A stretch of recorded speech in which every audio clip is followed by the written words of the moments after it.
इस साल की शुरुआत में एक ऐसा चौंकाने वाली खबर आई कि अंतर्राष्ट्रीय समुदाय ने इसका ध्यान खींच लिया।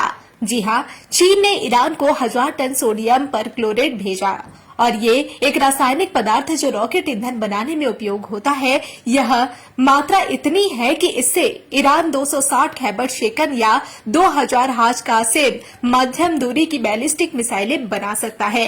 22 जनवरी 2025 को छपी एक रिपोर्ट के अनुसार एक shipment Islamic revolutionary guard corps यानी IRGC के लिए था। इसे 2 ईरानी जहाजों MV ग्लोबन और MV जयरान से बंदर अब्बास बंदरगाह तक पहुंचाया गया।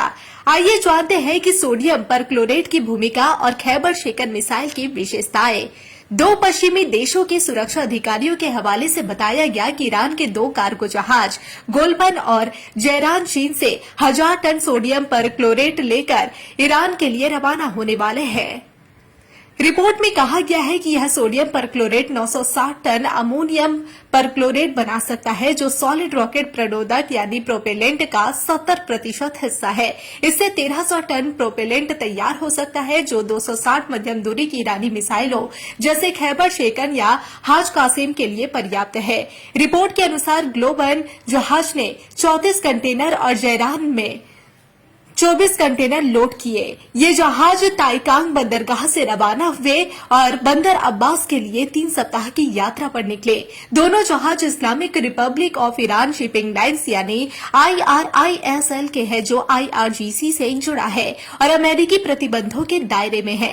सोडियम परक्लोरेट एक रासायनिक पदार्थ है जिसे रासायनिक प्रक्रिया के बाद अमोनियम परक्लोरेट में बदला जाता है। अमोनियम परक्लोरेट सॉलिड रॉकेट ईंधन का मुख्य घटक है जो मिसाइलों और रॉकेट्स को शक्ति देता है। यह 70% तक सॉलिड प्रोपेलेंट का हिस्सा होता है। तो चलिए अब आपको बताते हैं इसका उपयोग। इसका उपयोग मुख्य रूप से बैलिस्टिक मिसाइलों जैसे खैबर शेकन, फतह और हाज कासिम के लिए होता है। यह आतिशबाजी और कुछ औद्योगिक प्रक्रियाओं में भी इस्तेमाल होता है, लेकिन इसकी बड़ी मात्रा का शिपमेंट सैन्य उद्देश्यों की ओर इशारा करता है। मात्रा का महत्व 1000 टन सोडियम परक्लोरेट से 960 टन अमोनियम परक्लोरेट बन सकता है, जो 1300 टन प्रोपेलेंट तैयार कर सकता है। यह 260 खैबर शेकन या 200 हाज कासिम मिसाइलों के लिए पर्याप्त है। तो चलिए अब आपको बताते हैं कि आखिर ये क्यों जरूरी है।